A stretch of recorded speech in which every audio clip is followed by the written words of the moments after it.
A third way to write a GDD is to write it like a story. And not the story that the game tells, the story of the player. Imagine you're reading a book about what a new player experiences with your game. What are they thinking? What are they seeing? What are they clicking on? And what inputs are they doing? What decisions are they making? What's their inner monologue? And what is the game showing them moment to moment? This kind of thing is really best illustrated with an example. So let's imagine the beginning of Classic Thief. The scene opens on a murky castle corridor. A shadowy figure speaks to the player, explaining that they, the player, are a thief in training and this is their trial. And the figure retreats into the darkness and beckons the player forward. The player begins to experiment with movement. They look around, they jump, and they explore the space. Soon their mysterious companion draws them into a door and down a narrow hallway, filled with hazards. They instruct the player how to do more advanced things, like crouch and climb and lean. Once the player traverses these challenges, they are led into a third chamber. This one is a large open floor, partly shrouded in shadow, and at the far edge their tutor stands on a raised platform watching them. The player is told they have to traverse the room, staying quiet and in the shadow.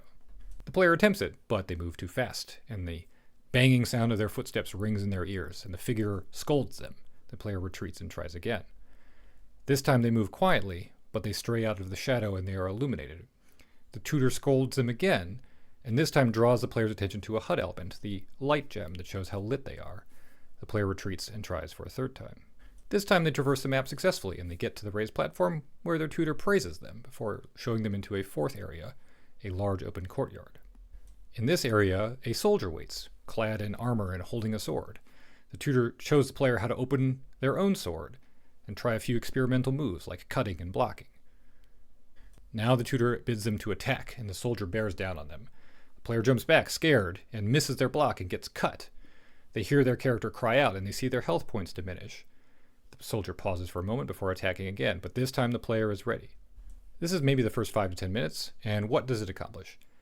It brings the game to life. It expresses the experience that the player should have. It expresses pacing, critical gameplay, information flow, emotions, the game's expectations of how skilled the player is at any given moment and how they're going to ladder that skill. It doesn't say anything about how this game should be built. This is not really a production document. It is a tool for illuminating a vision of a game. And if what you're trying to do is get somebody to feel how the game is going to feel when it's done, there's no better way to do it than this kind of GDD, short of perhaps a playable prototype.